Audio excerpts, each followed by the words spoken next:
the stench hits you first. Thick, oily, and sour. It coils through your nostrils like a living thing, making your throat clench. Before you even open your eyes, you can feel the heat baking your skin.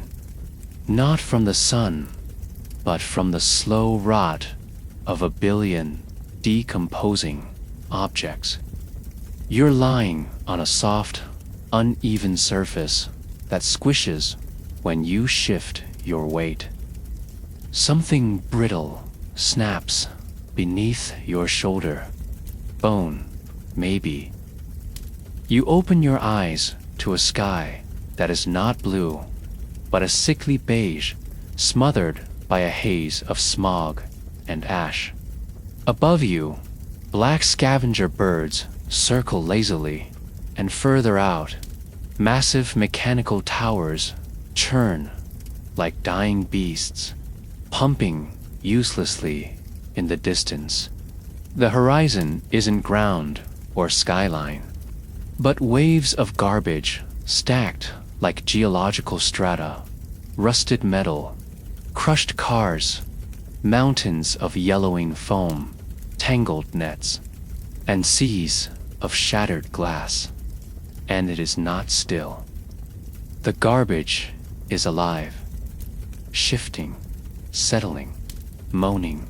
Somewhere beneath, something explodes, sending up a geyser of fire and black smoke. You scramble to your feet, retching from the effort. Your boots squelch through thick muck, and with every breath, it feels like you are inhaling melted rubber. Your time pod is gone, buried.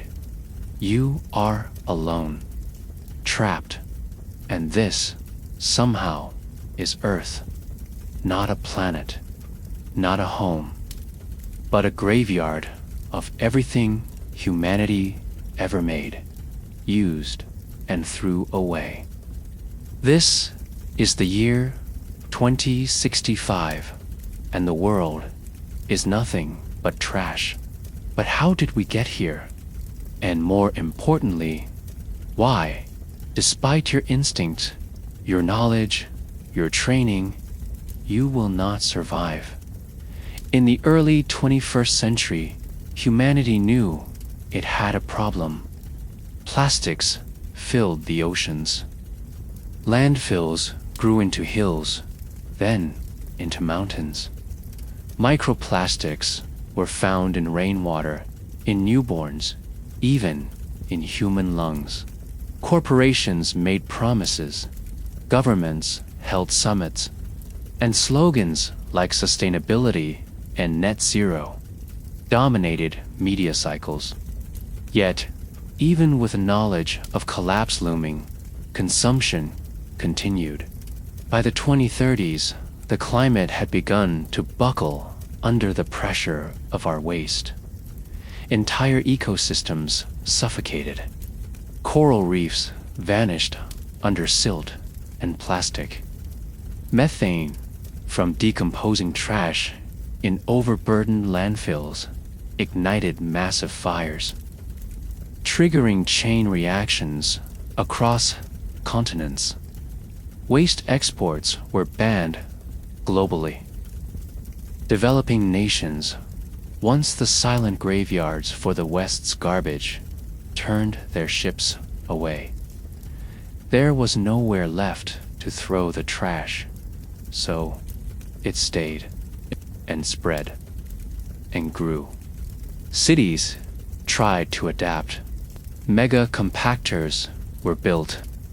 Vertical trash silos reached into the sky like new age skyscrapers. Waste incineration plants burned day and night, coughing black clouds into the sky. But it wasn't enough. The flow of garbage never slowed. It accelerated.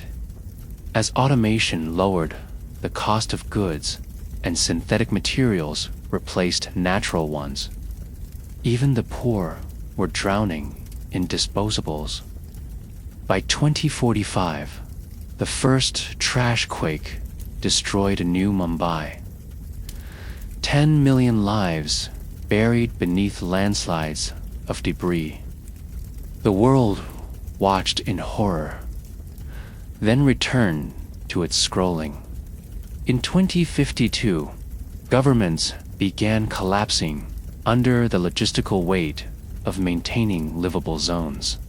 Refugees fled waste-choked regions only to be turned away at militarized borders. Surveillance drones patrolled the skies to prevent illegal dumping. Trash mafias formed, offering removal services in exchange for loyalty, territory, or bodies. Global society fractured, reassembling itself into scavenger enclaves, and fortress-like cities built atop compressed garbage. By the time 2065 arrived, only a few remnants of the old world remained. The rich vanished into sealed biodomes or off-planet. Everyone else adapted or died. The earth, once blue and green, was now gray and brown, pockmarked with smog towers and leaking garbage geysers. The oceans were sludge, the skies heavy with soot. No nation ruled anymore. Only those who could endure the rot. And that is where you land. Not by choice, but by accident.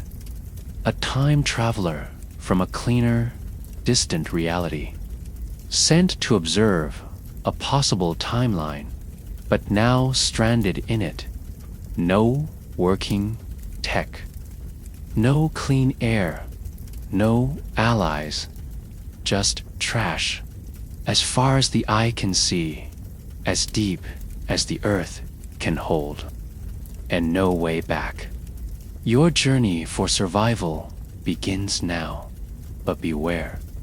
The very air you breathe, the ground you stand on, and the people you meet will all try to kill you. Let's begin. Your eyes sting before they fully open. It's like waking inside a bonfire. The heat is dry, yet acidic, burning the edges of your nostrils with each shallow inhale. At first, you think you might be underground, inside some mechanical furnace or reactor, but then the smell hits you. Not the smell of natural earth or even chemical waste, but something worse, something rotten, like burning hair mixed with melted tires, decaying food soaked in ammonia, and the oily stench of centuries-old plastic seeping from the bones of the planet. Your stomach lurches, and you realize the oxygen mask from your travel gear isn't working. The air has rendered it obsolete. You pull yourself up, pushing against a brittle surface that collapses beneath your hand. It isn't soil. It's a layered sediment of melted packaging foam, crumbled circuitry, broken toothbrushes, and shards of glass fused by heat. Every movement disturbs the surface and releases small clouds of ash and plastic particles that hover around you like gnats. Your fingers leave behind trails of grease and soot on anything they touch. The very air is textured, gritty, heavy, filled with things too small to see, but too large to ignore. You are no longer breathing oxygen. You are breathing the afterlife of human convenience.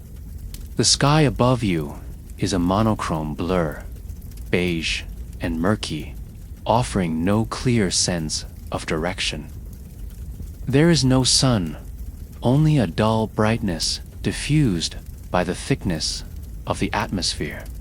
Somewhere in the distance, you hear a mechanical thrum, a grinding engine that never stops, echoing through the haze. You squint and see the silhouette of a massive tower, hundreds of meters tall, swaying slightly like an old tree. It is not a building, but a filtration chimney, one of the last remnants of global infrastructure. Once part of a worldwide effort to scrub carbon and plastics from the atmosphere, now it simply churns, filtering air through ruined turbines, pumping nothing but hot wind into the sky. Its purpose is long forgotten, its machinery cannibalized for scrap. Yet it continues to turn like a broken windmill caught in the storm of time. You try to move. Every step kicks up more particles, some of which sparkle like glitter in the air. These are microplastics, once found in bottled water and seafood. Now they float freely, composing nearly 40% of the breathable atmosphere. You walk through them like a swimmer through jellyfish. Your lungs are already responding. A wheeze rattles in your chest. You pull a makeshift cloth around your mouth and nose, but it's useless. Your modern immune system is no match for decades of bioaccumulated toxins. The people who live here have bodies that have adapted, lungs lined with synthetic tissue, bloodstreams resistant to polymers, immune systems warped by necessity. You are still natural. You are not built for this world. You come across a large platform made from crushed cars, flattened refrigerators, and remnants of shipping containers. On top of it, dozens of people huddle in silence, wearing long robes fashioned from industrial fabric and insulation foam. Their faces are hidden behind air hoods made from pressure-sealed toilet tanks and air conditioning filters. A sign painted in rust-colored dye reads, "Breathe here, 15 units per minute." This is an oxygen market. What little clean air remains in the world is compressed into balloons, industrial bladders, and plastic sheeting sold by the breath. A child approaches you holding a cracked 4-bag filled with pale blue gas.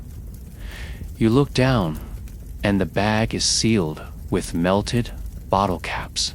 She taps it twice, offering it to you. She wants your gloves in return. You hesitate, but your breath is already shallow, and the pain in your chest has grown sharper. You trade. The bag smells faintly of mint. A trick, no doubt. A leftover scent from an old warehouse of consumer goods. Still, it works. You inhale deeply and feel a small moment of clarity, as if your brain is waking from a long sleep. Around you, others fight over tubes and canisters, whispering about rumors of a new oxygen deposit unearthed in the southern ridge. A collapsed stadium where the air is reportedly trapped under pressurized concrete. It is enough to start a riot. Above the market, Sky Patrol drones zigzag through the haze. These are not enforcement units, but scavenger bots, modified long ago by freelance engineers. They search for trapped air pockets inside wrecked submarines, broken skyscrapers, and old airliners buried beneath the trash. They carry long tubes, their ends piercing the ground like mosquito proboscises, extracting breathable air wherever they find it. The richest buyers get first claim. Everyone else must wait for the leftover leaks.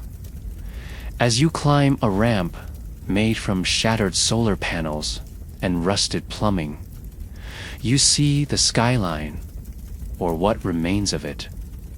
No skyscrapers, no bridges, just irregular silhouettes of collapsed towers, each one crowned with massive ventilation fans powered by wind, muscle, or burning refuse.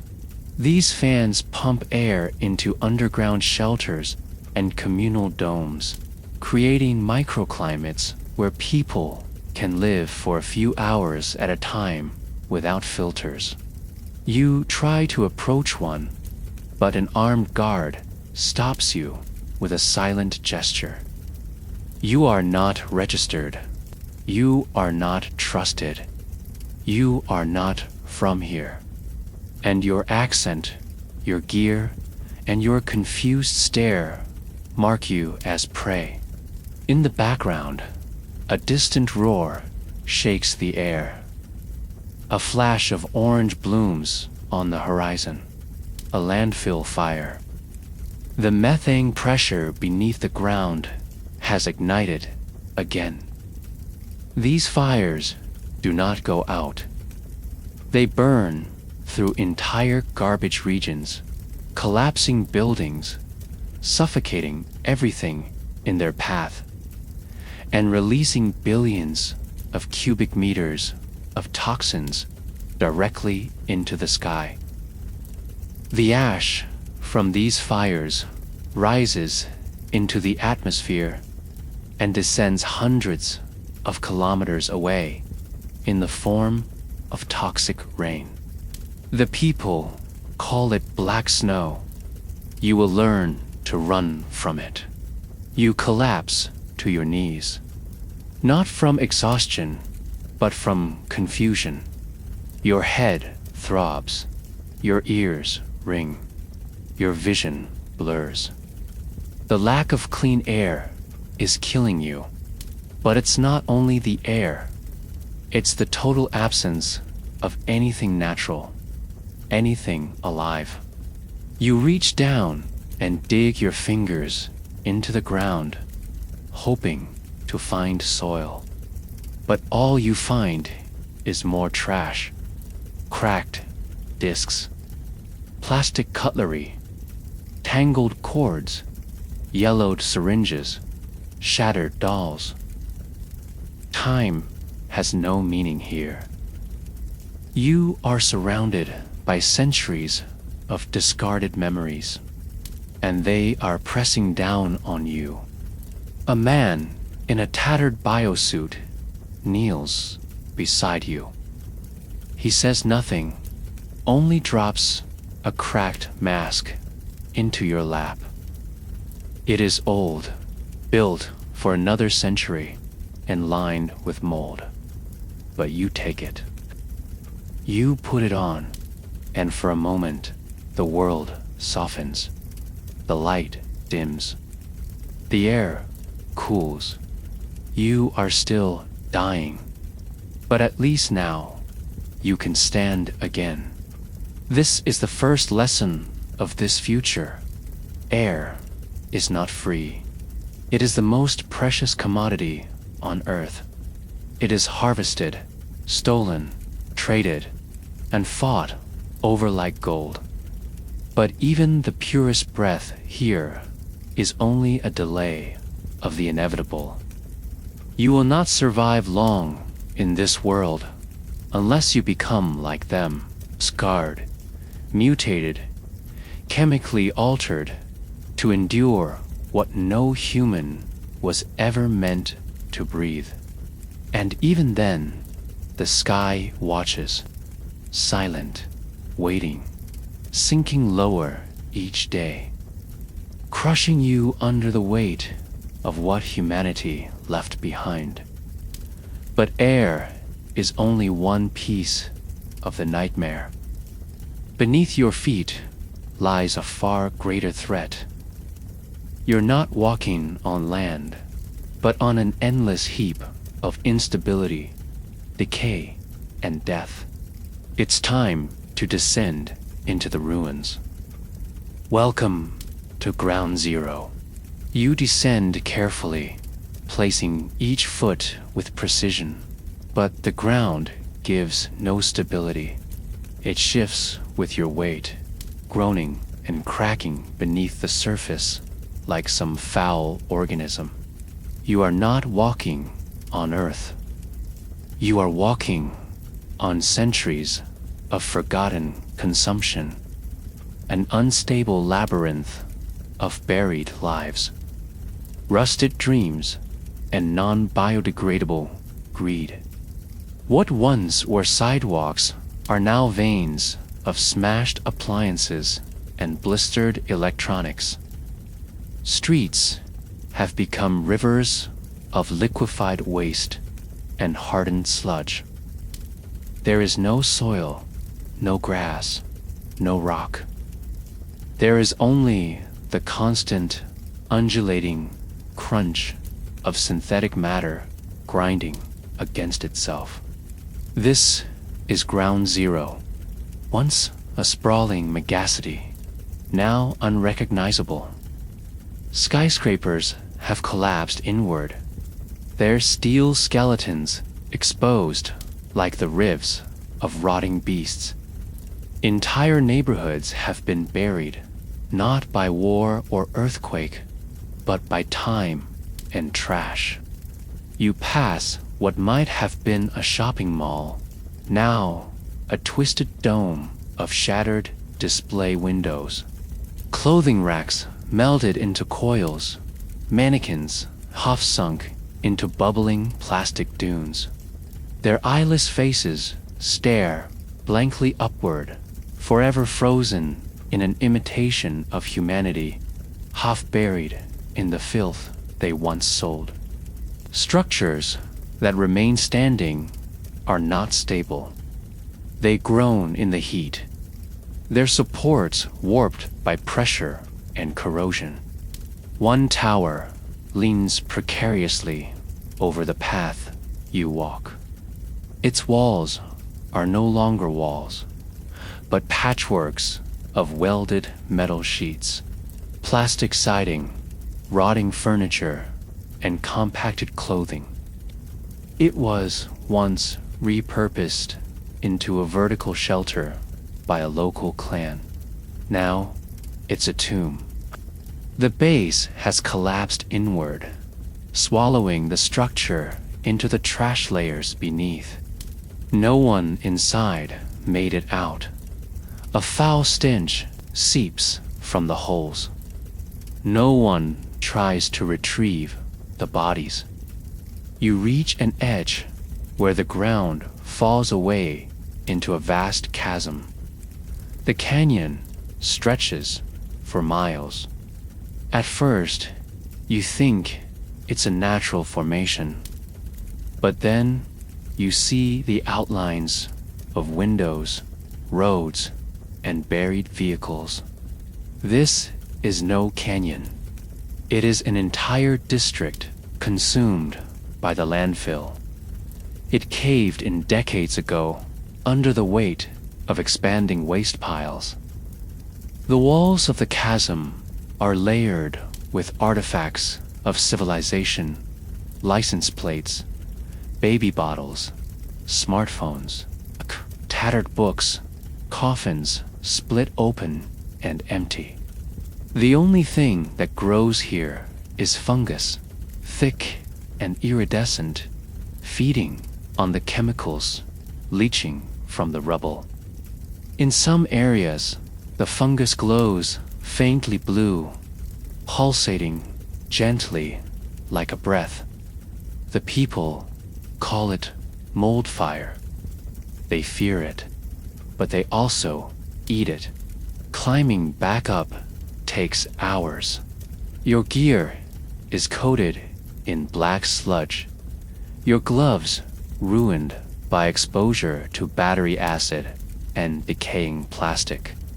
You begin to notice the heat, not from the sun, which remains hidden behind layers of haze, but from the landfill itself. It generates its own weather.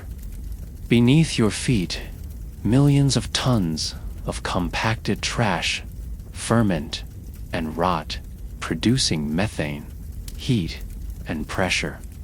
In some areas, the ground will suddenly erupt, launching geysers of hot gas and liquefied refuse into the sky. Locals refer to these events as trash bursts. If you stand too close, you'll be scalded. If you fall in, you'll dissolve. You find shelter under a cantilevered wall made from stacked shipping containers. Inside, a small group of survivors has built a camp.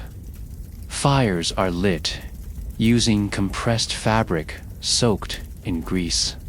They boil rainwater filtered through layers of broken printer paper and charcoal. A man tends to a bubbling vat filled with something that smells like sour milk and glue. You ask what it is. He tells you it is dinner. They offer you a cup. You politely decline. A woman in her 60s, wrapped in a coat made from salvaged car upholstery, points to a pile of debris in the distance. That was the stadium, she says, a landmark of the old world. When it finally collapsed under its own weight, it took 12,000 people with it. Most were scavengers, hunting for a rumored government food drop. It turned out to be a trap. Not an intentional one. Just structural failure, the natural consequence of pretending garbage can support civilization. Their bodies are still down there, somewhere, unmarked, unburied, forgotten. The wind shifts. A putrid wave of heat and vapor floods the camp. Everyone begins wrapping scarves around their faces. Children retreat into holes carved in the trash. You do the same, crawling beneath a tarp stretched over a shopping cart frame. You ask what that was. A man with mechanical goggles tells you it's the warning sign of a trashquake. The pressure is building. Somewhere below, deep in the ancient layers of garbage and decay, the mass is shifting. When it gives way, sections of the city will collapse. You ask how often this happens. He says, every few days, sometimes sooner. He gives you a piece of advice. Never stand still for long, and never trust flat ground. Everything here is sinking.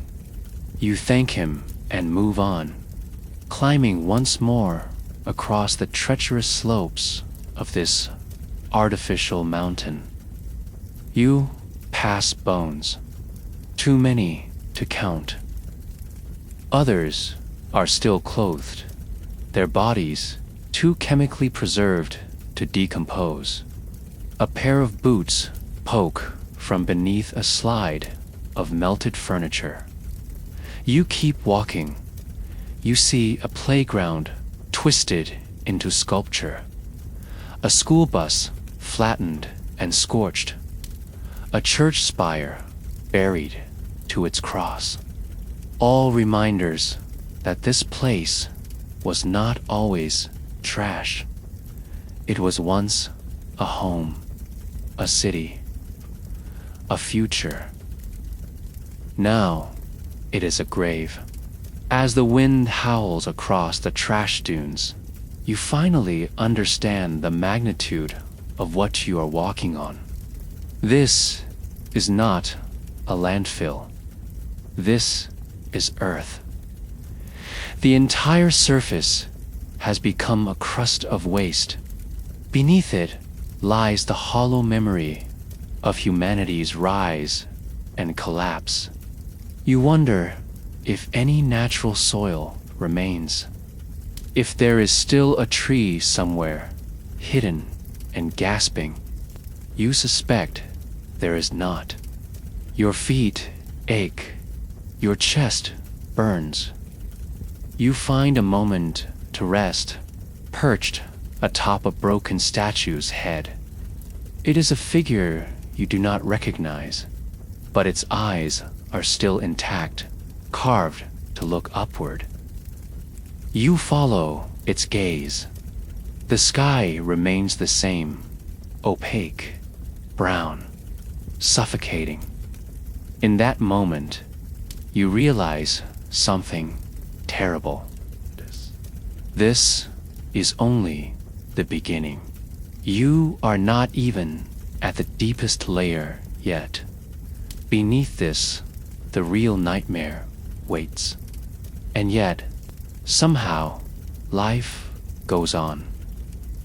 But in this world, survival is a transaction, and trash is currency. Let's step into the marketplace if you have anything left to trade. The stench follows you, but now it is overpowered by something else. A scent you haven't yet encountered in this rotting world.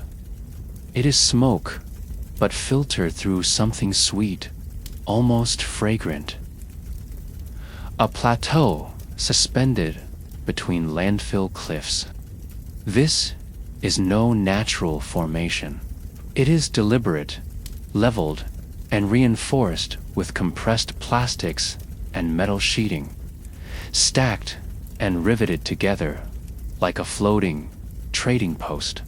You've entered the market district, or what the locals call trade nest. It is the economic heart of this trash world. There are no official structures.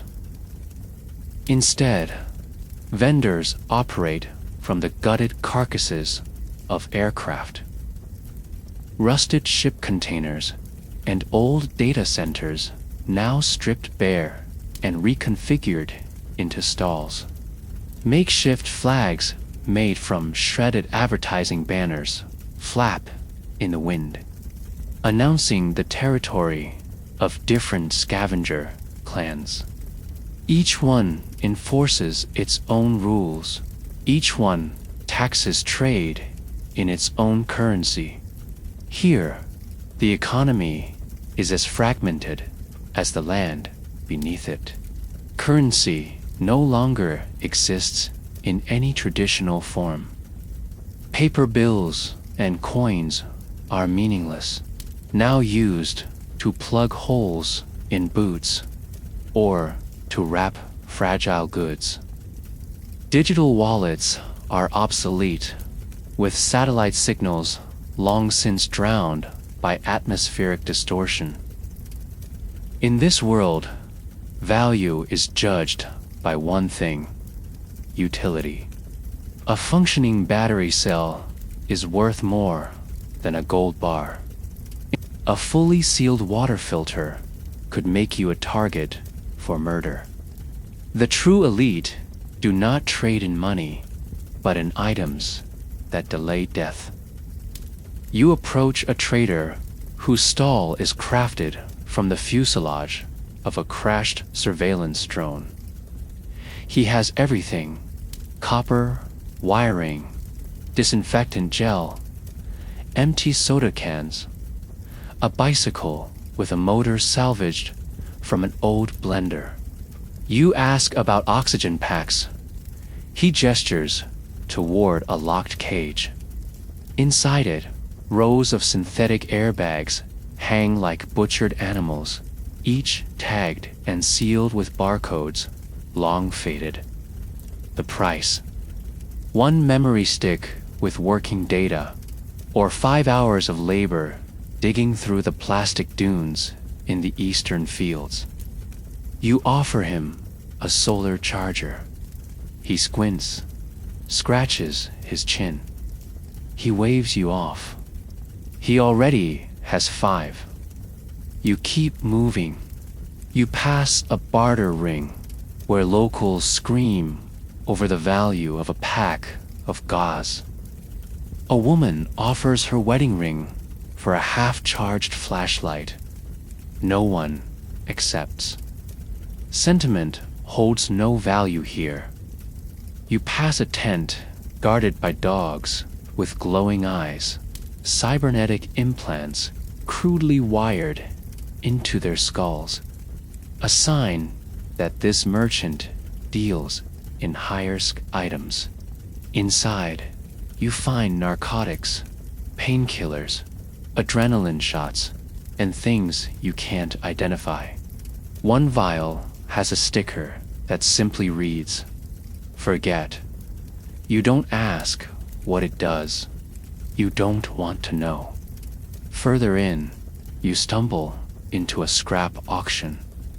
A rusted megaphone squawks over the din, announcing bids on an intact generator discovered in the ruins of a sunken factory. It still smells of oil and copper. The crowd is feverish. Offers come in the form of hand gestures, blinking lights, flashing tokens. One man offers 3 child laborers. Another raises a functioning air drone. The generator goes to a silent buyer seated behind a mesh curtain. Armed guards collect the payment. The generator is hauled away. Moments later, a fight erupts over a single blade from its rotor. Someone gets stabbed. No one intervenes. You continue through the rows of scavenger stalls, each one stranger than the last. A woman sells books, not for reading, but for insulation. Another deals in bones, cleaned, polished, categorized, human and animal both. He says, they make good tools, good ornaments, good weapons. You see a young boy selling voice recordings of his mother before she died of toxic lung collapse. He wears headphones and lets people rent a listen. He charges 1 clean cloth per 10 seconds. Most people cry when they hear her voice. Others just nod and move on. Old world devices, barely functional, scavenged from data vaults and military bunkers. Here, a cracked iPhone is priceless, not for its use, but for the knowledge it might hold. A working USB drive is guarded more heavily than firearms. You overhear a trader mention a place where power still flows. An underground server node buried deep beneath a waste refinery. He says it glows blue in the dark, humming like a heartbeat. Few go there, fewer return. The further you go, the darker it becomes, not just in light, but in tone. Here, in the back rows of Trade Nest, morality ends. Slavery is no longer whispered about, but displayed. A cage holds 3 men chained together by their necks, their backs marked with clan symbols. A sign says labor unit. Good lungs, obedient. You don't ask the price. Nearby, someone sells flesh, not meat, but muscle, sliced from the recently dead. Cutis, salted, labeled by protein content. You turn away. You pause at a stall selling mirrors, actual mirrors, mostly cracked or fogged.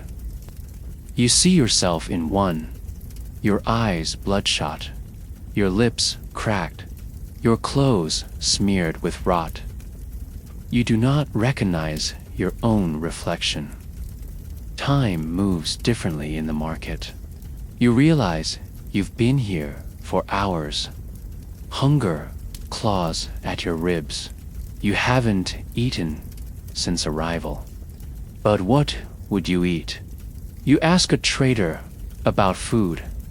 He gestures to a pot of brown, bubbling stew. Inside float chunks of something fibrous and unrecognizable. He assures you it's safe. He adds that it's made from extruded waste, protein, filtered and restructured using old Chinese machines. You ask what it tastes like. He shrugs. He hasn't had a tongue in years. As you sip it, the flavor is both bland and nauseating. It tastes like burnt fabric soaked in vinegar. But it is warm. It is calories. It keeps your legs from shaking. The economic systems here are primal, brutal, and efficient. There is no credit, no loans, no promises. Every transaction is immediate. You give what you have, or you are ignored. Sometimes you give what you are. The strongest traders are the ones who control airflow, filtration, water access, and data. Everyone else scrapes by, dealing in batteries, scrap, stories, or flesh. In this world, garbage is not waste.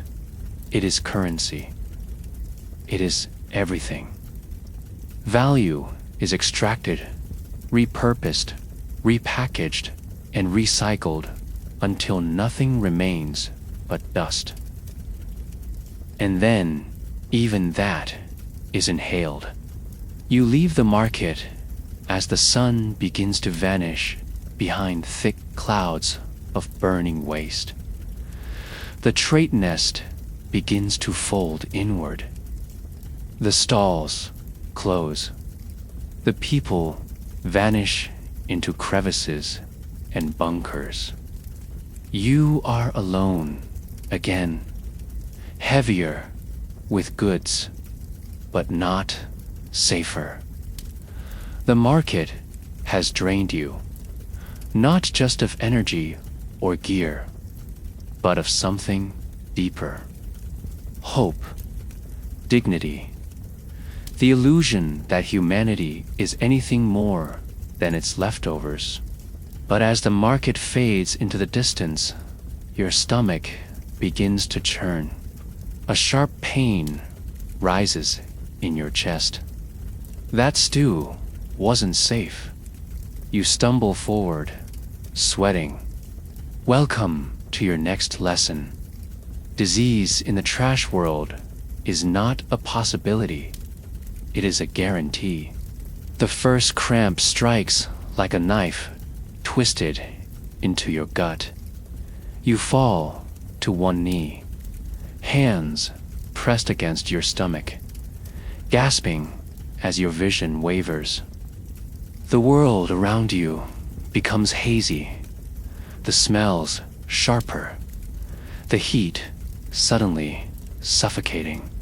You try to stand, but your legs feel rubbery, your pulse erratic. Something inside you is very wrong. The stew, the air, the scratches on your hands. You realize there's no single culprit, because in this world, everything is a pathogen. Here, in the landfill Earth of 2065, disease is not a temporary threat. It is the default condition of life. Immunity is a fading concept, replaced by constant infection, adaptation, and death. The trash world is a perfect petri dish, warm, wet, teeming with biological matter, chemicals, radiation, and filth. Microorganisms that once lived on the fringes of human existence now thrive at the center.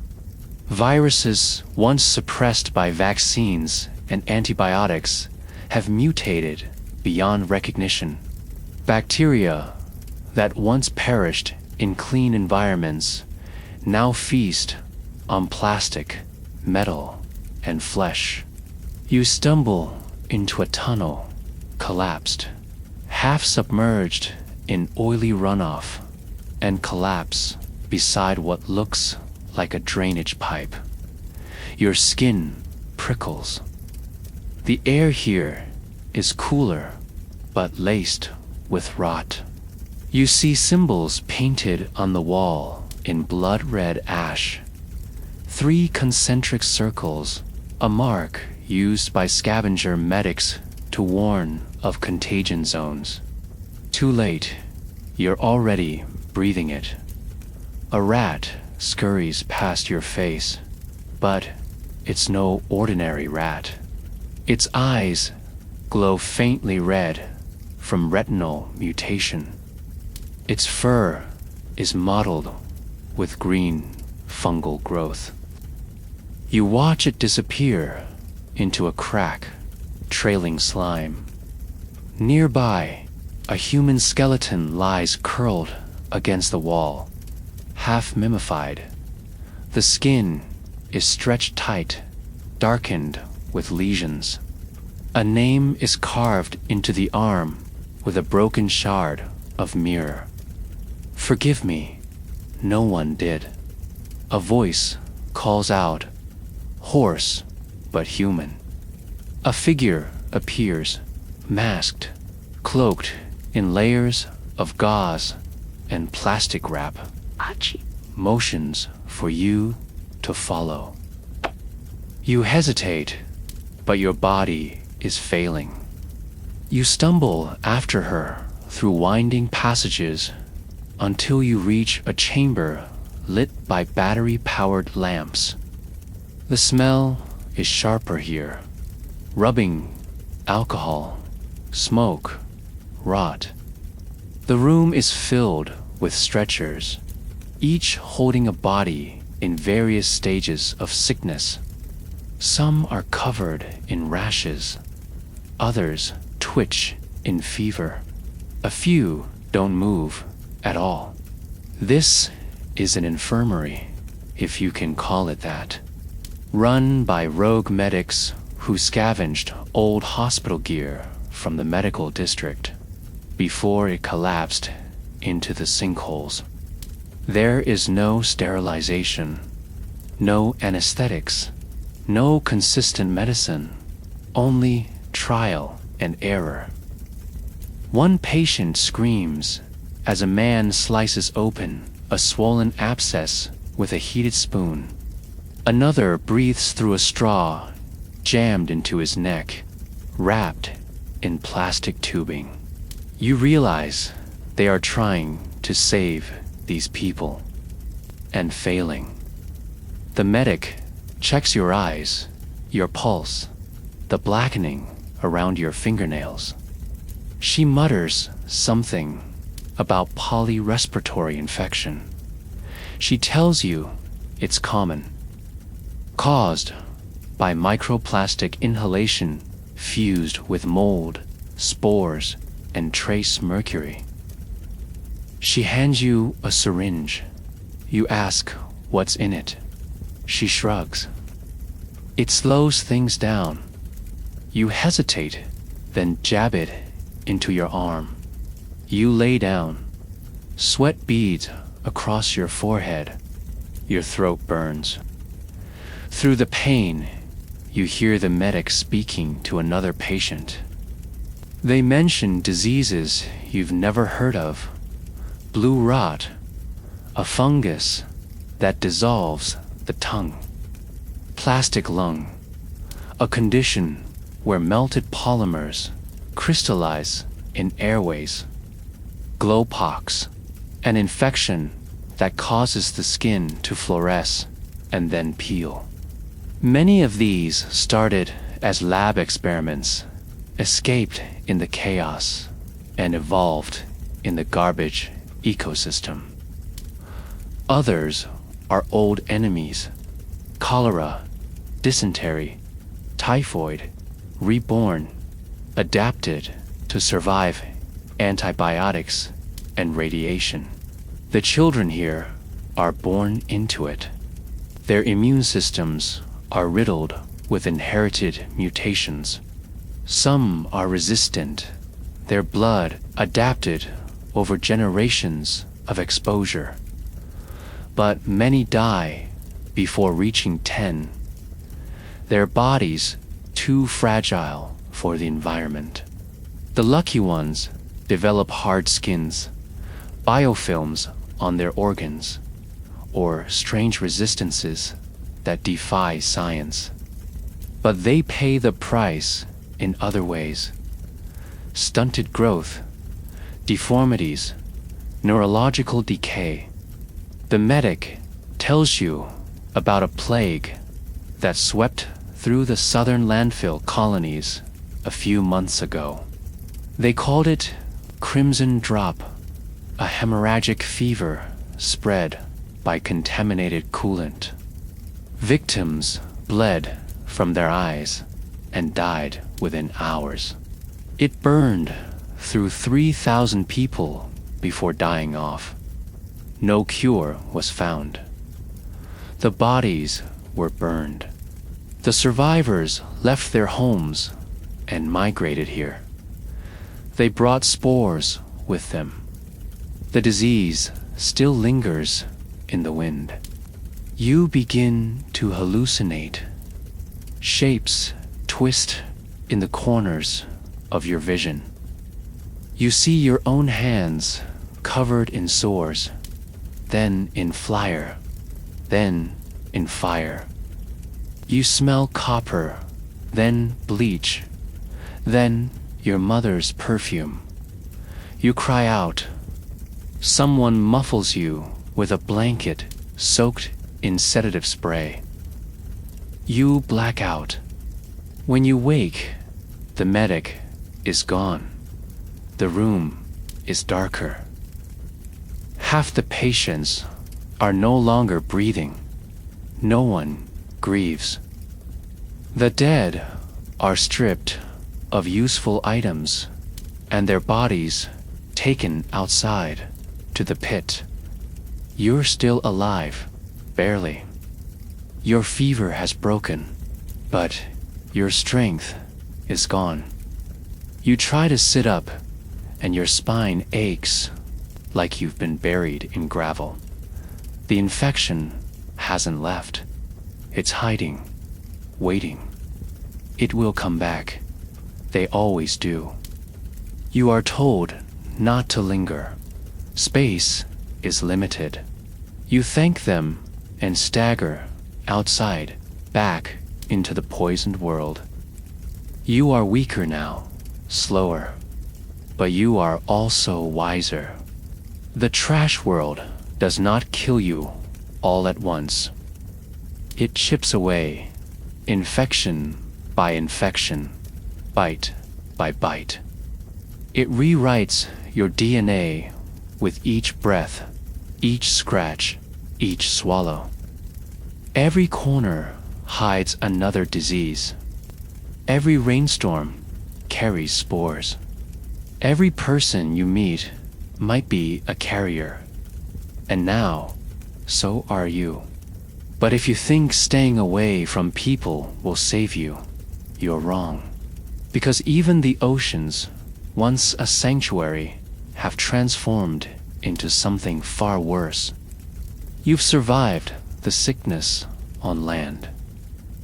Now, it's time to meet the monsters of the water.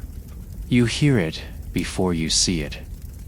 A low rolling groan that never stops, like a dying animal breathing through shattered lungs.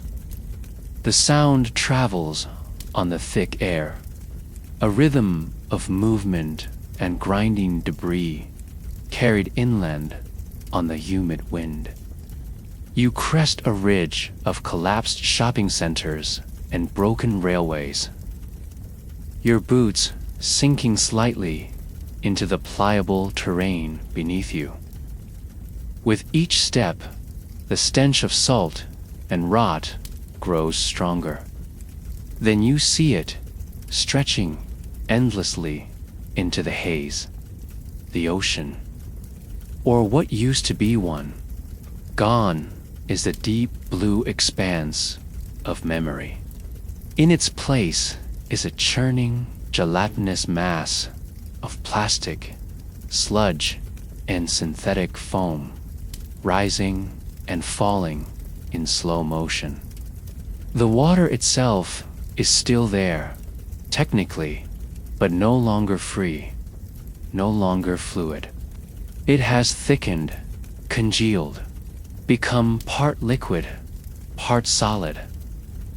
Vast sheets of compressed packaging float like tectonic plates, colliding with each other, cracking, sinking, rising again. Between them flow black channels of sludge, occasionally burping out pockets of methane and fragments of old civilization, license plates, hairbrushes, shattered bone. This is the Eastern Trash Sea, formed decades ago when the coastlines finally surrendered. As global temperatures climbed and glaciers collapsed, sea levels rose, only to collide with the billions of tons of floating plastic, industrial runoff, and biohazard waste that no nation ever managed to clean. Rather than flooding cleanly, the oceans simply absorbed the trash. Over time, the seas became thick with particles, then with layers, then with strata. The water became its own ecosystem of decay, stratified by poison. The surface is where most scavengers live. The depths are where disappear. You step closer down a slope made from collapsed port facilities. You can still see the cranes, half submerged, their arms reaching uselessly into the sky. You realize you're walking on a former harbor, now entirely buried in plastic drift. Half a cruise ship juts from the trash like a knife, split in two and covered in barnacle-like growths. It's been here so long, it has become part of the landscape. Scavengers roam these coastal heaps, moving slowly, deliberately, tied together with ropes in case the trash beneath them shifts. They carry long poles, some tipped with hooks, others with sensors.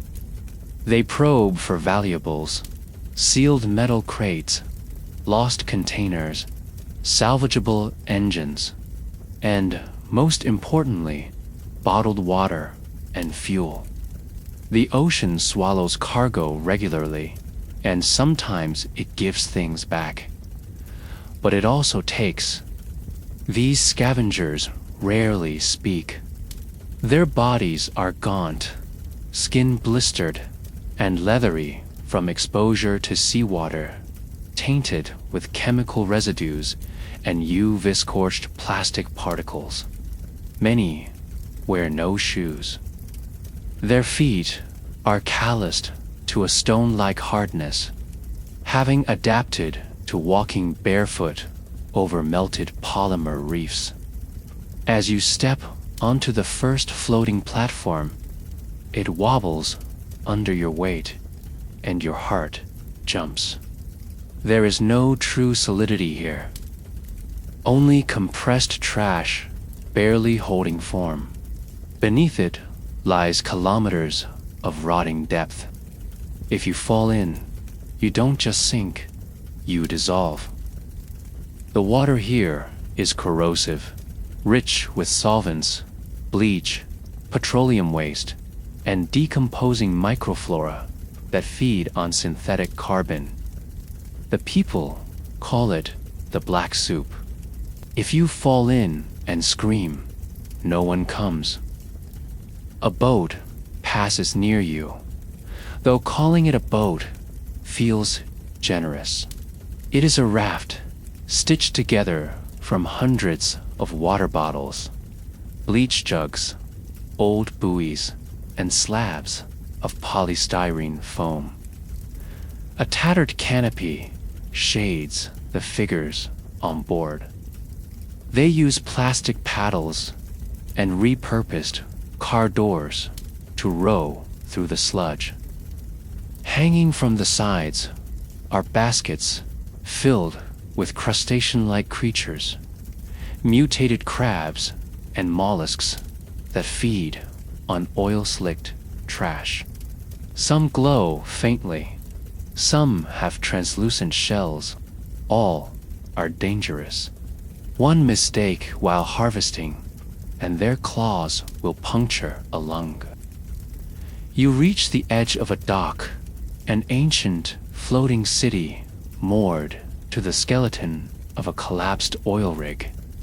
It is a vertical hive of human life, stacked high with garbage architecture. Entire communities cling to its scaffolding, suspended over the water. Their homes made from washing machines, vending machines, and scavenged aircraft wings. Children swing from ropes tied to jet turbines. Smoke drifts from the top levels, where trash is burned to cook fish-like creatures raised in suspended tanks of genetically modified sludge. You see a woman skinning something.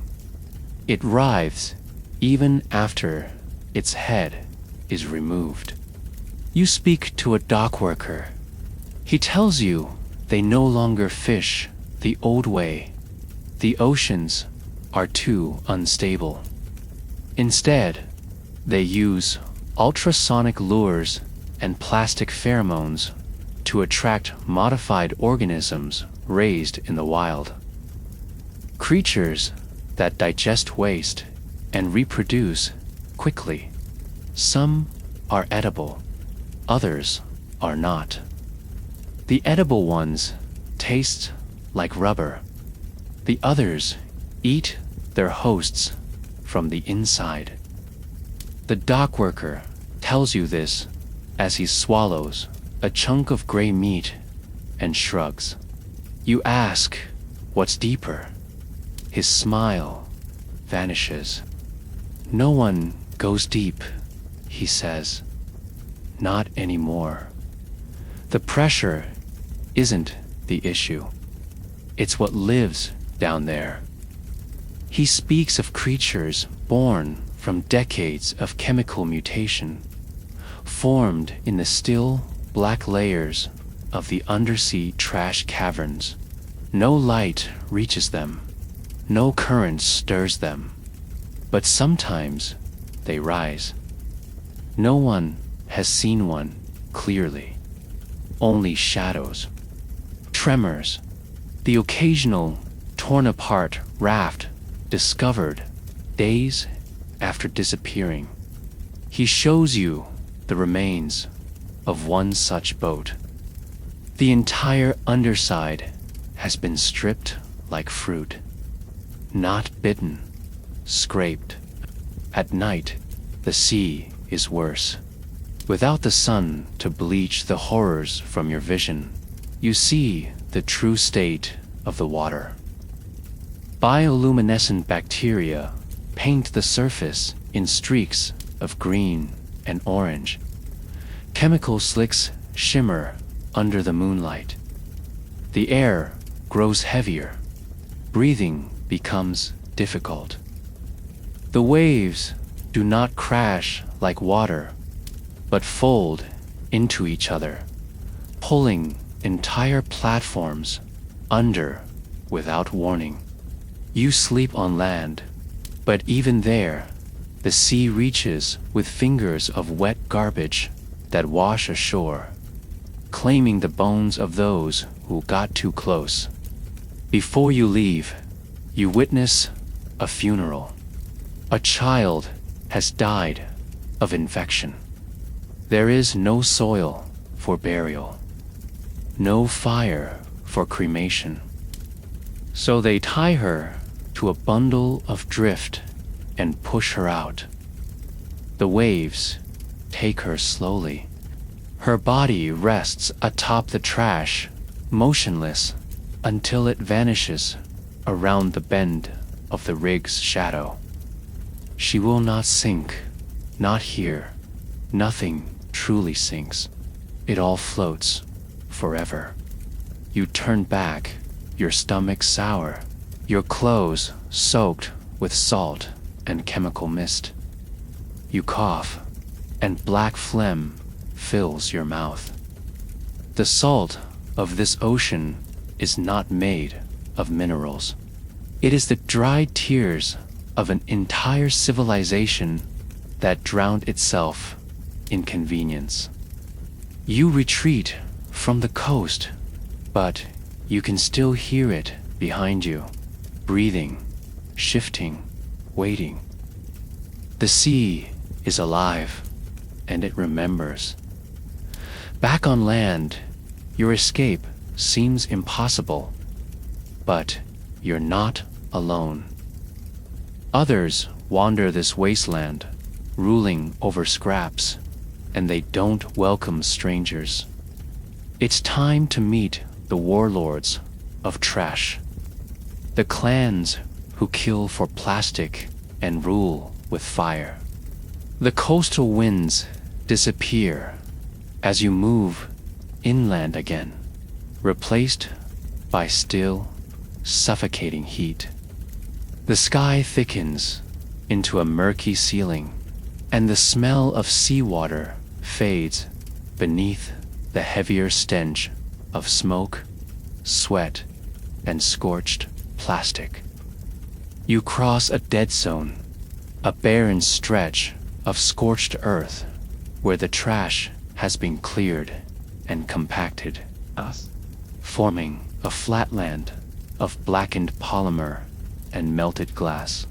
You don't realize what it is until you see the first border spike, a human skull mounted on a metal rod, sun-bleached and grinning, with melted circuitry embedded into the cranium. It's a warning. You've stepped into clan territory. This is how the world governs itself now. There are no nations, no borders drawn on maps. The landfill world is divided by dominance, not law. Territories are carved into zones controlled by clans, tribal, militarized factions that emerged after the collapse of all formal governments. Each clan rules with their own doctrine, their own interpretation of power survival, and justice. If you cross into their domain without permission, you're either taxed, enslaved, or executed. And sometimes, all three. The first clan you encounter marks their territory with red oil drums painted with jagged symbols. They are known as the Ash Vultures, a nomadic war tribe that controls the methane extraction fields. Their bodies are wrapped in layers of scavenged firefighter suits, modified with rubber tubing and pressure valves. Their faces are hidden behind mirrored gas masks.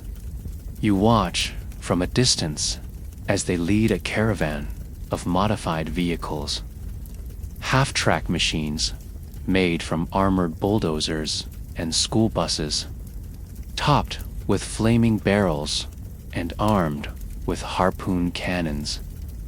They capture anyone trespassing, strip them of goods, and then test their usefulness. If you're strong, they force you into labor, digging through gas pits or hauling toxic barrels. If you're weak, they sell you to the Wired Dogs, a rival clan that trades in biological salvage and experimentation. You're told to stay clear of both. Your face is already marked by filth and exhaustion. You would not pass their tests. As you journey deeper, you spot a fortified enclave in the distance. Scrap walls reinforced with shipping container panels and armored with satellite dishes. The gate is made from aircraft landing gear, and the towers bristle with scavenged turrets and spotlights. This is the domain of the Iron Jaws, one of the oldest clans in the region. They control the old rail systems, now used to transport massive quantities of e-waste between enclaves. Their leader is a woman named Crate Mother Lyra, a former military contractor turned warlord. Her word is law. Her hands are cybernetic. Her followers inject molten copper tattoos beneath their skin to prove loyalty.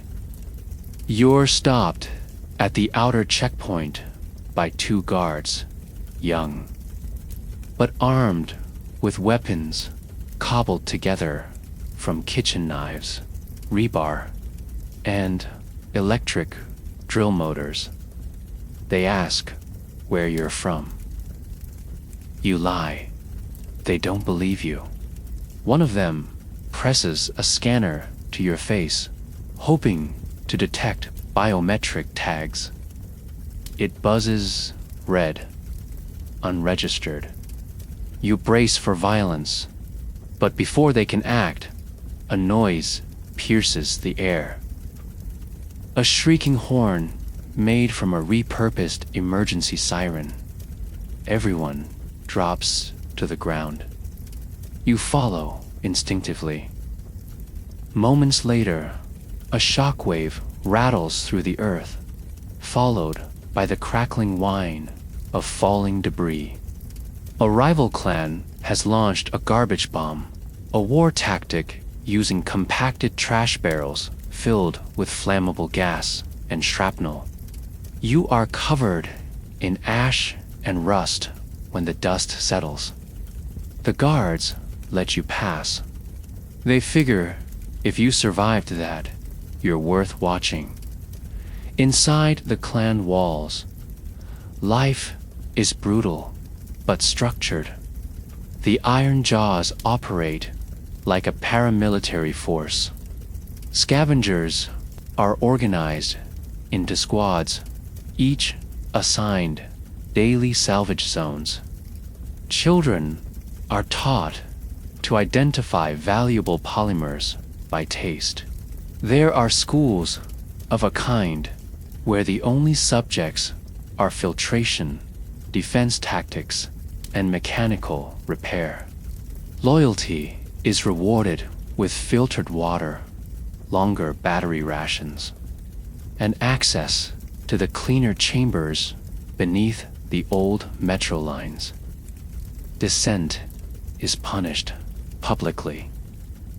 You witness a man tied to a crane arm and lowered slowly into a tank of foaming chemical waste. His screams last 7 minutes. But not all clans are militaristic. Some lean into religious fervor. On the far side of the eastern scrap range, a towering cathedral of garbage rises from the horizon.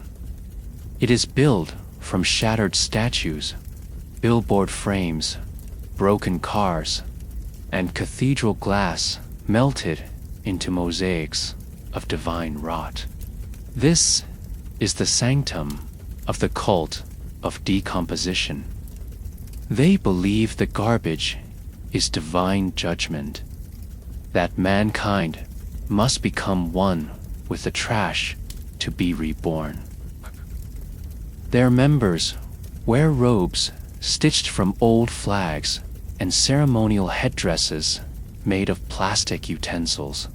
They live among rot, eat, decay, and burn offerings of old world relics, televisions, photographs, wedding rings. Outsiders are welcomed, but only once. If you stay the night, you are no longer allowed to leave. You become part of the ritual cycle. Some say they're cannibals. Others say they're just patient. Outside clan walls, the space between territories is known as the gray zones. No man's lands where unaffiliated survivors wander, hoping to scavenge without crossing clan lines. These zones are more dangerous than the war zones themselves. Without clan protection, you're prey. Bandits, rogue drones, and feral scavengers stalk the heaps like wolves. Many are exiles, rejected from the clans for weakness or insubordination. They form temporary bands, live in collapsed subway systems, and raid traveling merchants. Their eyes are wild, their teeth filed, their bodies thin and desperate. You avoid them. You avoid everyone. The power structures of this world are fluid, built on violence and desperation. Clans rise and fall with the discovery of rare resources, lithium caches, water silos, working generators. Alliances are made quickly and broken faster. Rumors swirl of a new faction forming in the southern polymer valleys, one led by someone who claims to have rediscovered a working AI mainframe. If it's true, it could change everything. Or it could be another myth in a world starved for meaning. You pass through the last checkpoint with nothing to your name, having traded your mask and gloves for a battery charger. You're exhausted, your hands blistered from climbing rusted scaffolds, but you're alive, barely. And in this world, survival isn't guaranteed. It's negotiated. Every day, every hour, every step, under the rule of trash clans. Existence itself is a privilege you constantly re-earn. But no matter who rules the land, you still need to eat. And here, food isn't harvested. It's hunted, extracted, or fabricated, often from sources you'd rather not name. Hunger gnaws at you, more dangerous than the filth under your feet or the ash in your lungs. It's different here. Sharper, heavier, more sinister. In the old world, hunger was a signal. Here, it is a threat. Because there is no grocery store, no farm, no animal to hunt or garden to till. The very idea of fresh produce or meat is absurd. Earth's surface is toxic, the soil long dead, the oceans are sludge, the skies too thick for even synthetic pollination to work. You've already passed by a dozen skeletal greenhouses, their metal bones warped by fire and time, glass shattered, hydroponic racks gutted. They've become traps now, baited by rogue survivors who wait for desperate fools to wander in looking for food. You need to eat, and more importantly, you need to drink. You reach for your canteen and realize it's empty. You can't remember when you last filled it. Your throat feels coated in something dry and artificial, like breathing powdered bleach. The taste of the ocean still lingers in your mouth, even though you spat it out hours ago. It had the texture of syrup and the smell of melted electronics. You tried to sip from a discarded water filter earlier, but it had already been used too many times. The water came out brown and stinking of vinegar. You threw it up immediately. Eventually, you find what the locals call a harvest zone. It's not a farm, but a cluster of fabricated growth pods stitched together from PVC piping, plastic bins, and fractured machinery. In this world, growing food doesn't mean coaxing plants from soil. It means engineering protein from waste. A man in a lab coat, stained black with soot, greets you. His name is Halleck. He is a food technician, once an engineer, now a miracle worker. He leads you into a chamber where he shows you the colony. Rows of bioculture tanks sit against the wall, each bubbling with beige, mucus-like mass. He calls it nutrient gel. It is made from restructured proteins gathered from decaying flesh, processed garbage, and bioengineered mold. It smells like boiling glue. He pours you a cup. You hesitate, but your stomach doesn't. You drink. It coats your mouth like warm paint. The flavor flat and bitter, like scorched bread dipped in chlorine. But it sits in your stomach, heavy and calming. It keeps you upright. Halleck says it takes 3 days to digest fully. He warns you not to eat more than 2 scoops at once, unless you want to black out. You ask if it's safe. He laughs. He says the rats can survive on it. You'll be fine. Probably. Around the corner, you find the fermentation pit. Large drums filled with insects, grubs, beetles, plastic-feeding larvae. Churn beneath heat lamps powered by salvaged turbine blades. These bugs break down waste into a protein-rich sludge, which is then filtered through a fine mesh and baked into flat, wafer-like sheets. Locals call them crusts. You eat one. It tastes like ash and burnt rubber. It crunches between your teeth, gritty with microplastic. You chew slowly because your body isn't used to this.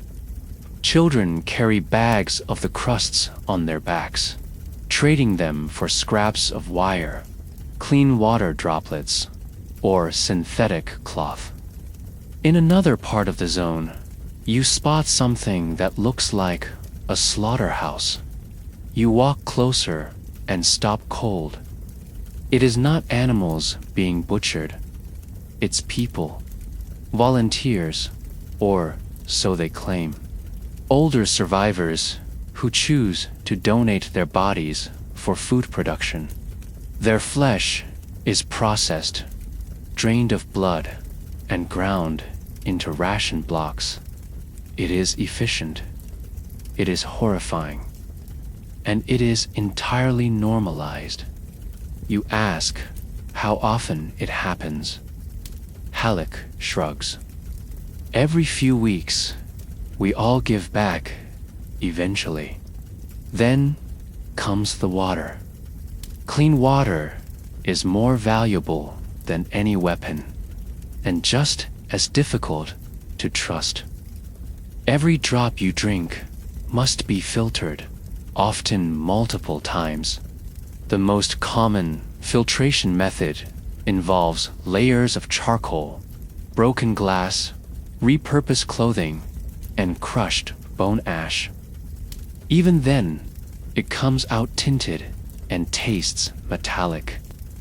A full cup of colorless water is a sign of elite status. Only the high-tier clan leaders or black market rulers drink it without fear. Everyone else risks their health with every sip.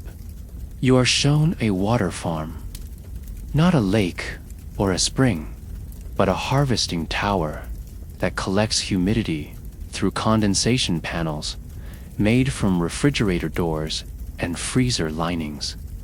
These panels funnel droplets into a central drum where the water is boiled, cooled, and stored in lead-lined barrels. A single barrel can sustain 10 people for a week, or buy a child's freedom, or save a dying man if the diseases haven't already calcified his kidneys from decades of chemical exposure. You try to negotiate a cup. You offer batteries, copper coils, even your last solar chip. The vendor refuses. She wants painkillers. You don't have any. You walk away thirsty. Minutes later, you see someone stabbed for a half-full canteen. The attacker doesn't run.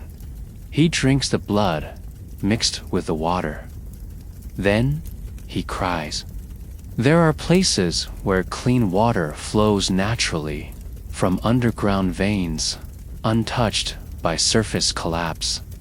But they are guarded by clans, booby-trapped, worshipped like deities. Entire religions have been built around the source, a rumored subterranean spring said to flow beneath a buried mountain of trash. Pilgrims travel across the wastes, hoping to sip from it. Most never return. The few that do speak of caves lined with glowing mushrooms, water that heals wounds, and the sound of machines humming far below. No one believes them, but everyone wants to. You spend the night under a collapsed sky bridge, wrapped in foil cloth. Your belly churns. The gel you ate is still fermenting. Your throat burns with thirst. You dream of rain. Not acidic drizzle, but clean rain, like you used to know. The kind that made puddles on sidewalks and soaked through cotton shirts. You wake up with your tongue stuck to the roof of your mouth. You'd give anything for one drop of that. And even then, the cycle repeats. Hunger, thirst, desperation, compromise. Every day is a negotiation with death. What will you eat? What will you drink? In this world, food is not nourishment. It is slow poison you accept to delay the fast one. And water is not a gift.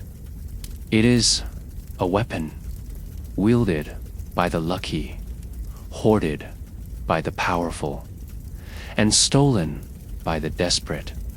But even if you manage to find food and water, the ground beneath your feet is constantly shifting, boiling, and ready to consume you whole. You've fed yourself. Now you must survive the Earth's angry response. The trashquakes are coming. The ground never truly stops moving here. Even when it seems still, you can feel it is slow, subtle shifting under your boots. Like walking across the belly of something massive and restless. You stop mid-step and wait. It feels like a breath. A deep, mechanical inhale rising through layers of compressed rot and industrial decay. Then it exhales. A low groan rumbles through the trashscape, followed by a crack, distant but unmistakable. You look around. Others heard it too. They freeze, eyes darting. Silence falls over the land. Then, someone whispers a single word. Quake. Trashquakes are not like traditional earthquakes. They are not caused by tectonic movement, but by the instability of Earth's artificial crust, hundreds of meters thick, formed from decades of uncontrolled waste accumulation. Beneath this crust, layers of organic decay ferment under pressure, creating vast methane pockets. These pockets shift, bubble, ignite, and collapse without warning.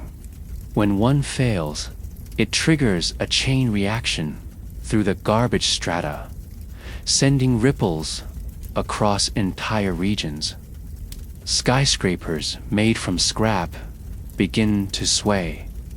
Walls of debris loosen. Compressed plastic hills slide like avalanches. And then the ground gives way. It begins with a sharp jolt. Then the world around you starts to shudder, a nauseating motion that's hard to track because there is no solid, groundly, endless garbage. Structures moan as their bases shift. Containers tumble from overhead. Towers sway until one finally snaps. You watch as it collapses in slow motion, a rain of circuitry and metal shrieking as it falls. You run. Everyone runs. There is no safety, just escape. The air fills with dust and ash. Somewhere behind you, a methane vent erupts, sending a column of flame high into the sky. The explosion throws you to the ground. Your ears ring. You taste blood. When you regain your senses, you're buried waist deep in debris. Your legs are pinned beneath what used to be a washing machine. You claw at the ground, your hands slipping on wet plastic and cracked glass. The earth shifts again. A fissure opens nearby, swallowing an entire shack and the 3 people inside. Their screams are sharp and brief.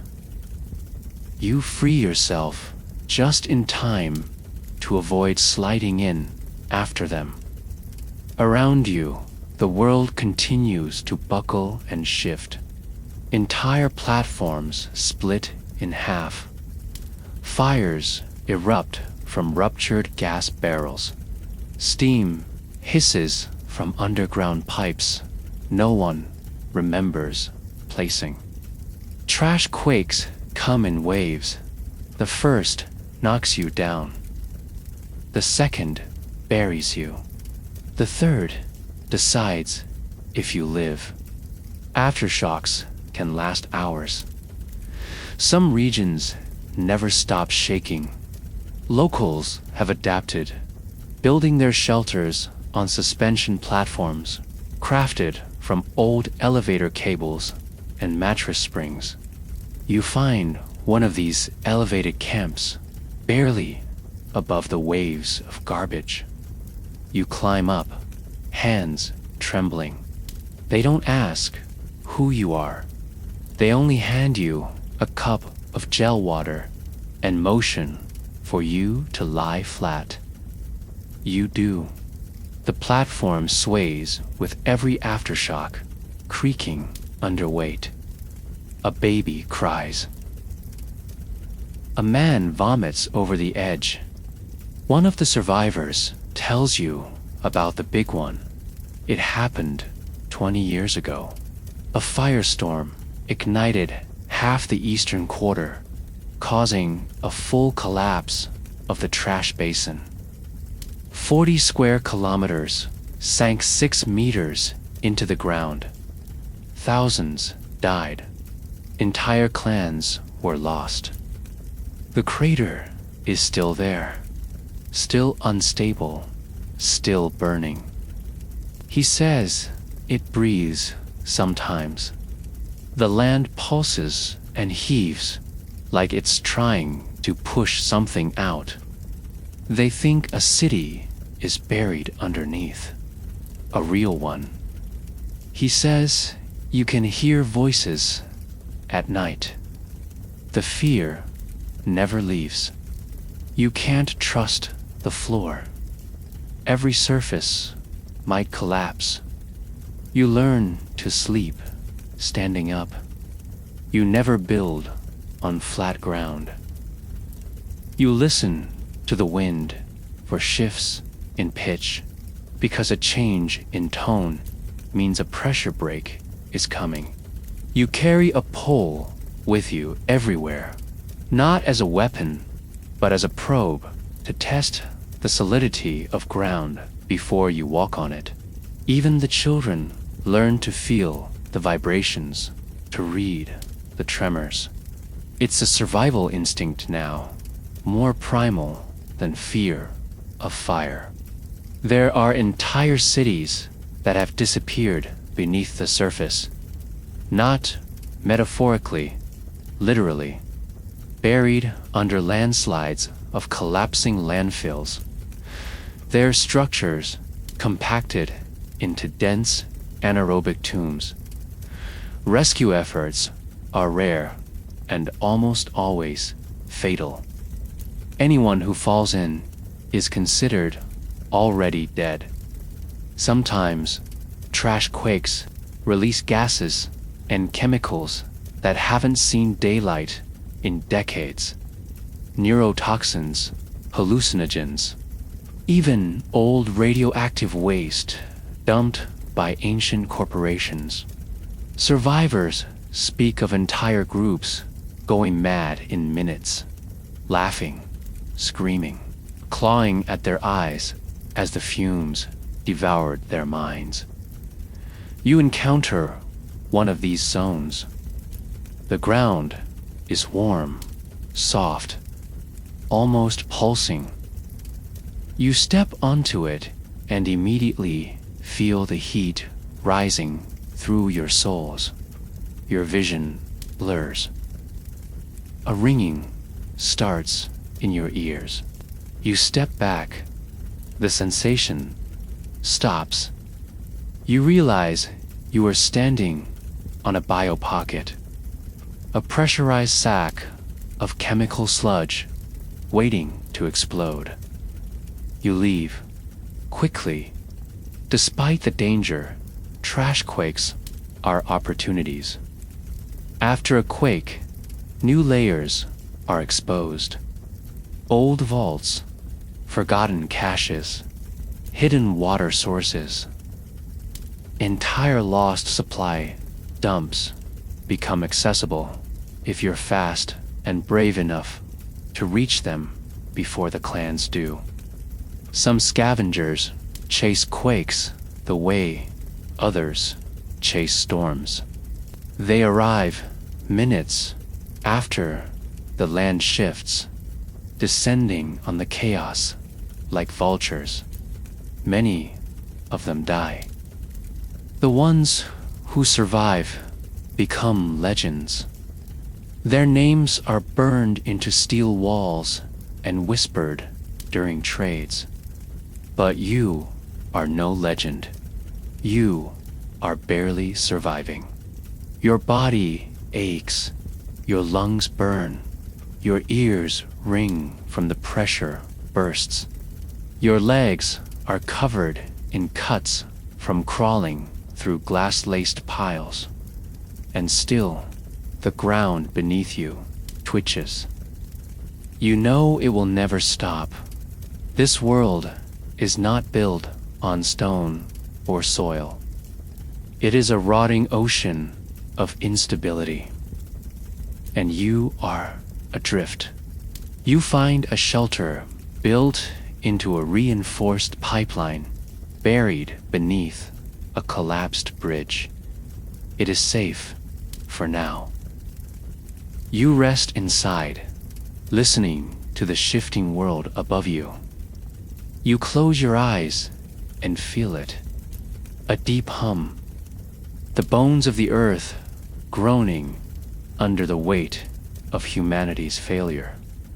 You sleep knowing the next quake could be your last. But the physical destruction is only half the story. The constant threat of death, the disease, the hunger, the loneliness, it erodes more than your body. It breaks the mind. And in this world, madness spreads faster than fire. Something is slipping. You feel it in the quiet moments, in the pauses between breath and panic. The world around you keeps shifting, but your thoughts shift faster. You try to count your steps and forget the number halfway through. You reach for a memory, something simple, like your childhood street or your mother's face, and come back with static. You can remember pain, hunger, heat, but not names, not faces, not feelings. And you realize, too late, that this world is not only tearing apart your body, it's corroding your mind. The brain is not made for constant survival. It needs rhythm, peace, even boredom to regulate thought. But in the landfill world, those things are extinct. The air is thick with neurotoxins, the food laced with synthetic residues, the water tainted with heavy metals. Over time, exposure rewires your nervous system. Sleep deprivation, dehydration, and emotional trauma do the rest. Psychosis is common. So is hallucination. You see people talking to shadows, whispering to trash piles, staring into broken screens, waiting for them to come back to life. You find a settlement built inside an old airport terminal. Its roof long collapsed, gates overtaken by vines of synthetic tubing. The people here seem calm at first, speaking in low voices, moving with robotic precision, but something feels off. Too still, too quiet. You approach a man standing alone near what used to be the check-in counter. He's tracing a circle in the air with his finger, over and over. You ask if he needs help. He looks at you and smiles. Then he asks what day it is. You tell him the year. He doesn't understand. He believes it's still 2022. You look around. The others are doing the same, stuck in loops, frozen in time. A woman approaches, wearing goggles patched with melted plastic.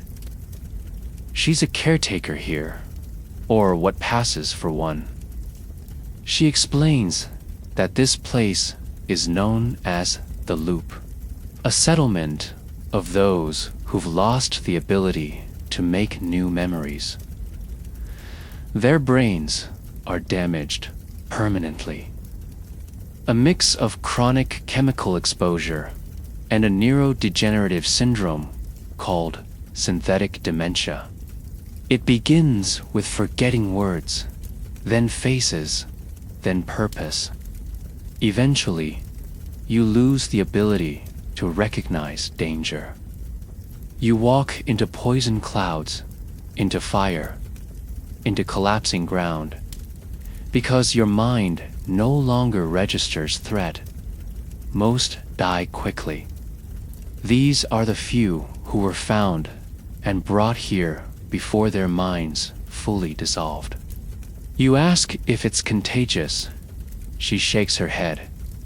Not in the traditional sense, but it is spreading environmentally. She warns you not to stay too long. Just being here, in the open, breathing the air, is enough to begin the process. You leave. Later, you encounter a man lying beside a rusted vehicle. He calls out to you by name, but you've never seen him before. That you scavenge together. That you once saved his life.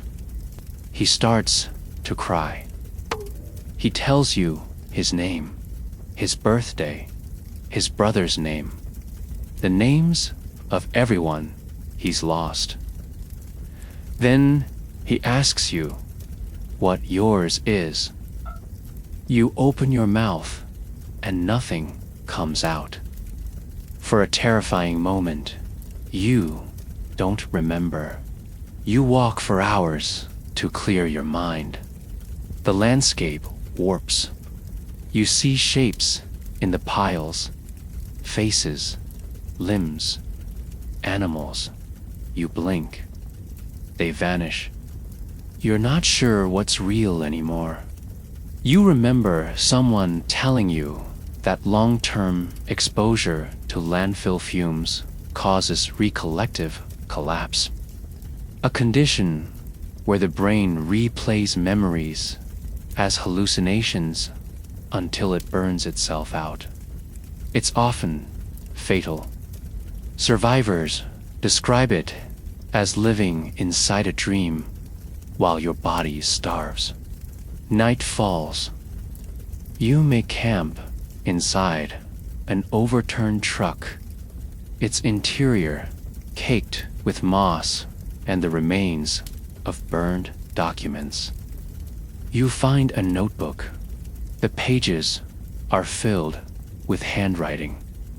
A man's name, his favorite food, his wife's voice, a list of promises. At the end, a sentence repeated 20 times.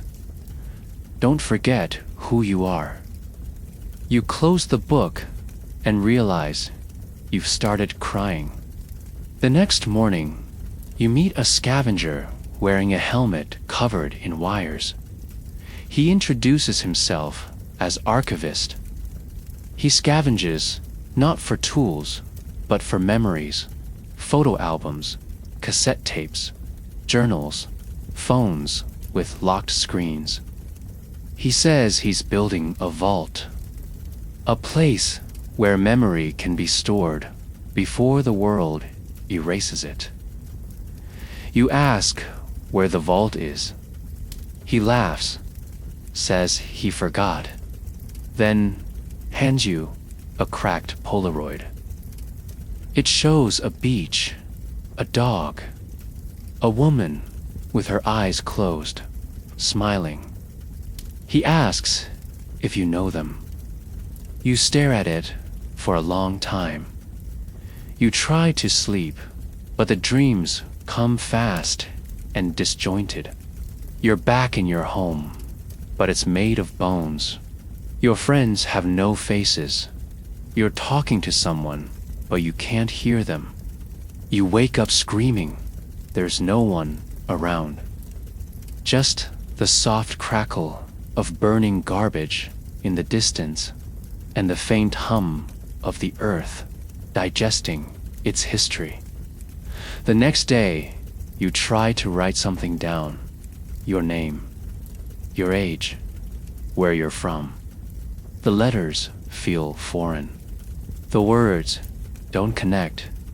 You wonder how long you have. How many days until your thoughts start folding inward. Until your memories become dreams and your dreams become lies. You keep walking, hoping movement will keep your mind sharp. But the world doesn't stop to let you breathe. You pass a wall carved with hundreds of names, not a memorial, but a map. A woman nearby explains that each name represents someone who lost their mind, the location where they were last seen. Some of them were her family.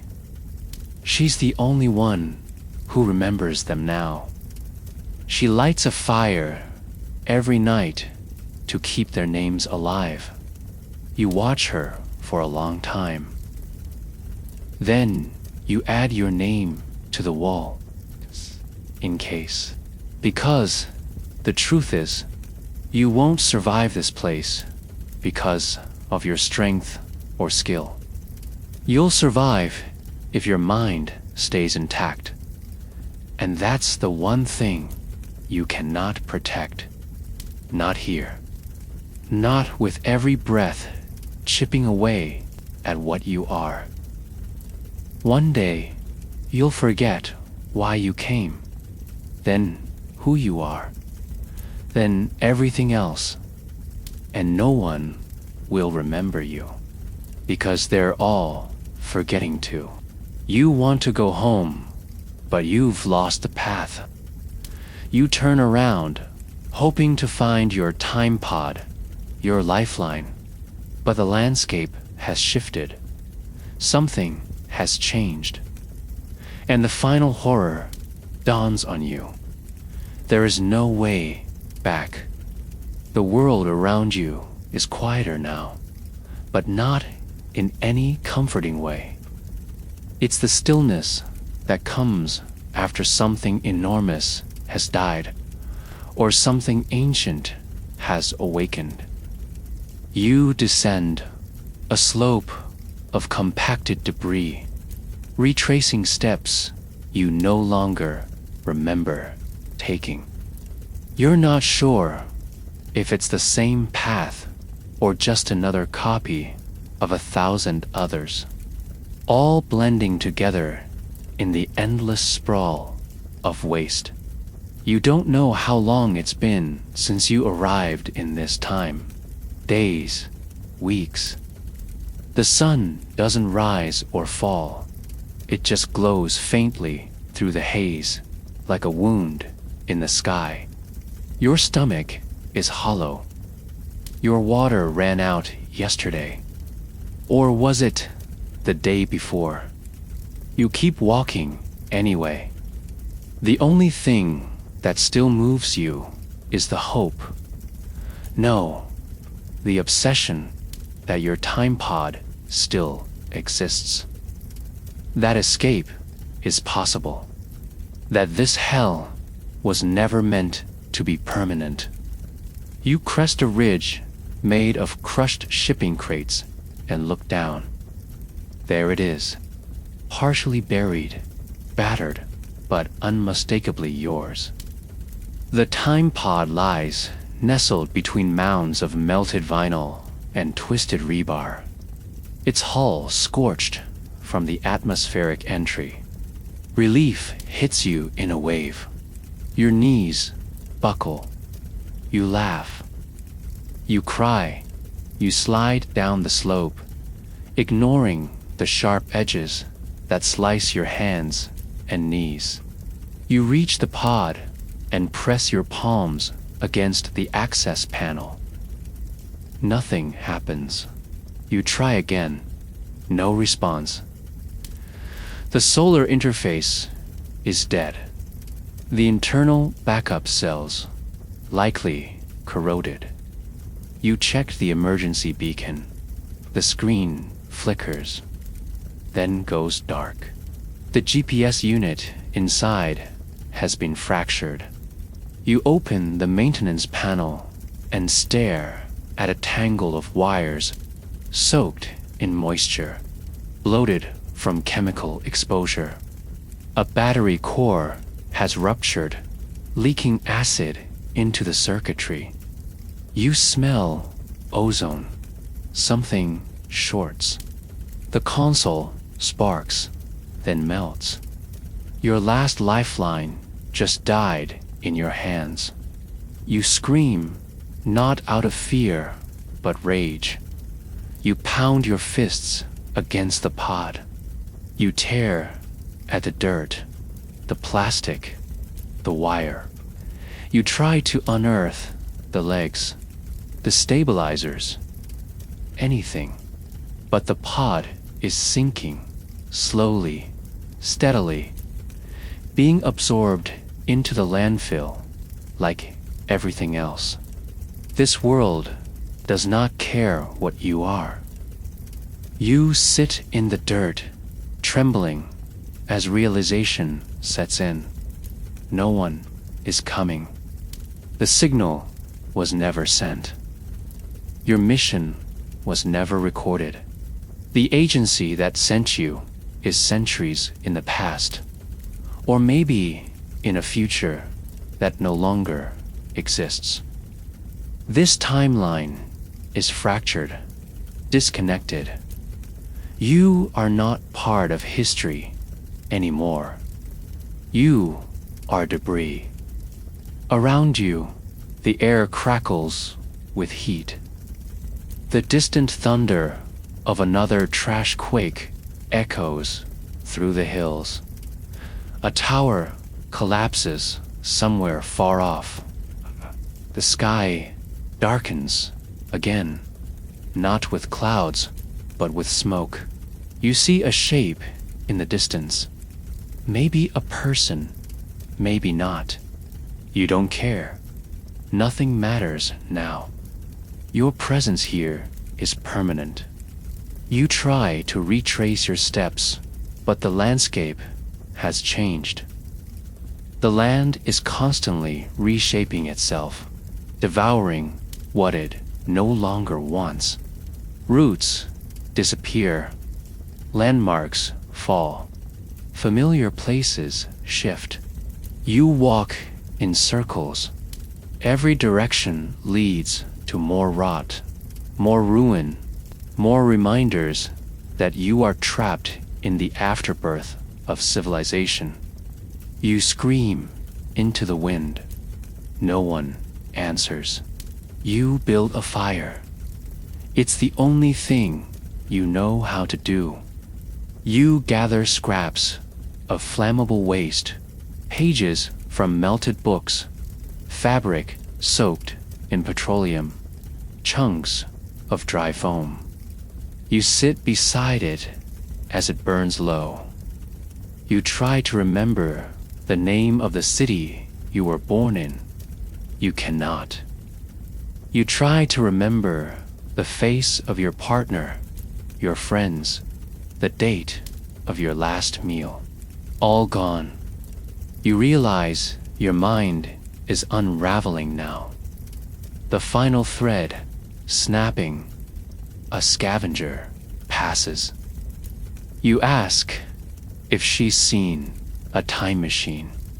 She laughs and walks away. You spend 3 more days trying to fix the pod. On the 4th day, you bury it. You mark the grave with a broken antenna. Then you walk away. You don't know why. There's nowhere to go. But still, you walk. Eventually, you find a mirror, cracked, hanging from the side of an old motorbike frame. You stare into it. You expect to see yourself, but you see someone else. Someone feral. Someone broken. The landfill has sculpted your face into something unrecognizable. You smile. You lie down beside a pile of melted playground equipment and look up at the sky. You remember stars. You miss them. All you see now is smoke. You close your eyes. You imagine a world where you escaped. A world where this was just an observation mission, a documentary, a simulation. But it wasn't. This is real. You are here, and there is no way out. Because in this world, once the trash takes you, it does not give you back. And so ends your journey. But this future is not written in stone. It's a warning carved in rot, waiting to be erased before it becomes truth. This was not a story about fiction. It was a mirror held up to the trajectory of our own time. The world you just crawled through, the mountains of waste, the poisoned air, the boiling oceans of plastic was not born overnight. It was crafted piece by piece, product by product, decision by decision. Every coffee lid tossed into a bin, every piece of packaging discarded for convenience, every industry that chose profit over sustainability. These were the architects of the landfill earth, the people who ruled over piles of filth, who fought for bags of air and scraps of protein, were not monsters. They were simply survivors of a world that forgot how to care for itself. You saw what happens when we bury the truth beneath our feet.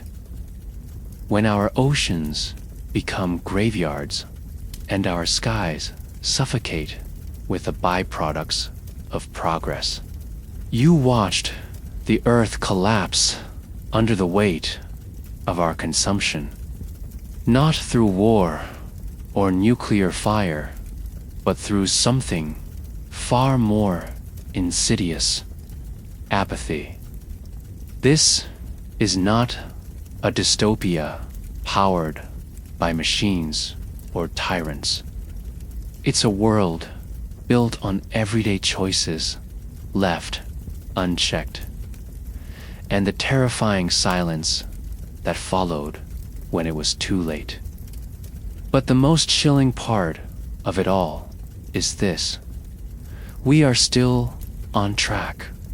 The time traveler, stranded and broken, was not just a character. It was you. It was all of us, looking back from a future we might still be able to avoid. The time pod was hope, and it failed. Not because it was weak, but because we never designed a real plan to return. We only build machines to go forward, deeper, faster, never back. If we continue, if we ignore the warnings, the whispers from collapsing landfills and choking rivers, this future is not science fiction. It's a forecast, and you will not survive it. If this vision disturbed you, share it. If it made you pause, reflect, or shiver, don't keep it to yourself. Tell someone. Start a conversation, because the future isn't sealed. Timeline is still mutable. What we choose today can still shape the world that our children and theirs inherit. Subscribe to the Altered Ripple Effect to explore more harrowing futures, haunting possibilities, and urgent realities. Every video is a time machine, and every time machine is a warning. Comment your thoughts, your fears, or your ideas below. What do you think would stop this outcome? What timeline should we travel to next? The ripples start now.